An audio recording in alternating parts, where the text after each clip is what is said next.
Welcome back to another episode of the High Altitude Training Institute. My name is Greg Reverdio, and there's only 5 weeks left until race day. This is the Advanced Half Marathon Training Plan.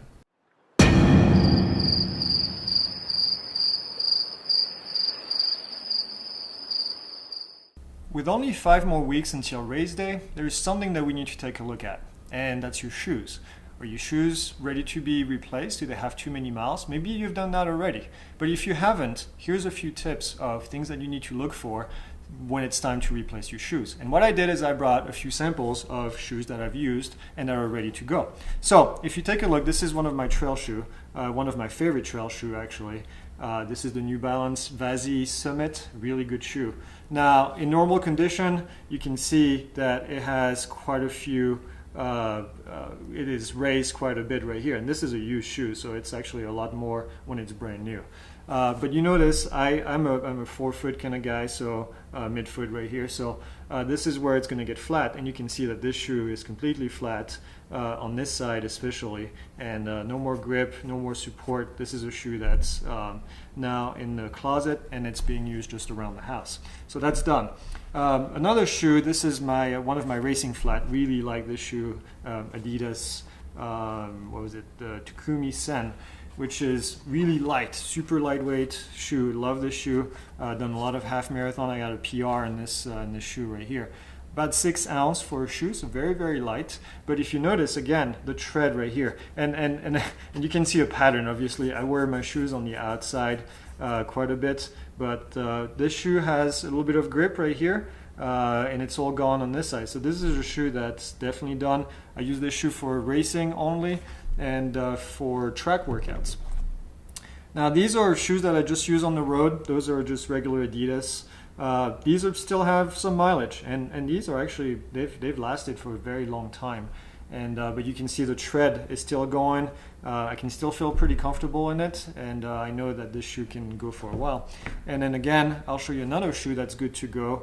This one, you can see that the tread is starting to happen here. This is a ASIC shoe. This is my racing shoe, again, just like these shoes were right here.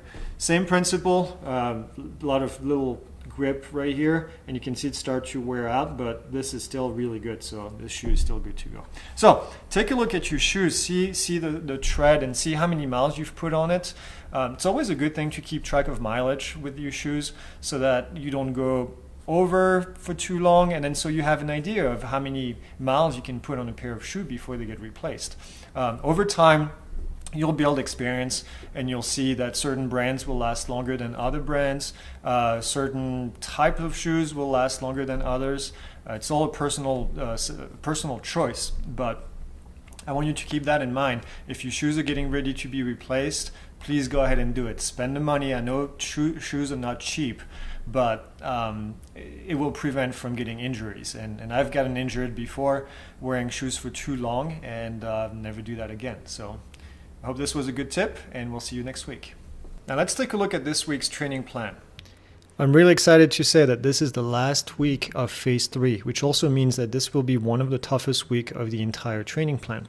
Total mileage this week will be 60 miles, 5 weeks until race day, and we have 16 weeks total out of 20 if you've done all of the weeks with us. Monday, easy run, 10.5 miles. On Tuesday, we're going to do 8 times 800 at high pace with 2-minute jog recovery in between. That's for 8 miles total, including your warm-up and your cool-down. Wednesday will be the typical rest day. And then on Thursday, we're going to do 20 minutes at T pace, our threshold pace. And at the end of it, 4 times 200 meter R pace with 200 meter jog recovery. 8 miles total, including our warm-up and our cool-down. And then on Friday, we'll have an easy run for 10 miles. And on Saturday, another easy run for 10.5 miles. Sunday is going to be an interesting workout. 30 minutes at easy pace, 30 minutes at marathon pace, immediately followed by 5 minutes at T-pace, threshold pace, and then another 15 minutes at marathon pace, and then to finish, 10 minutes at E-pace. This should be a total of 13 miles, and this should be a really, really good workout. As always, please give us a like, leave us a comment if you have any question, and don't forget to subscribe. We have a lot more videos coming up for you in the near future.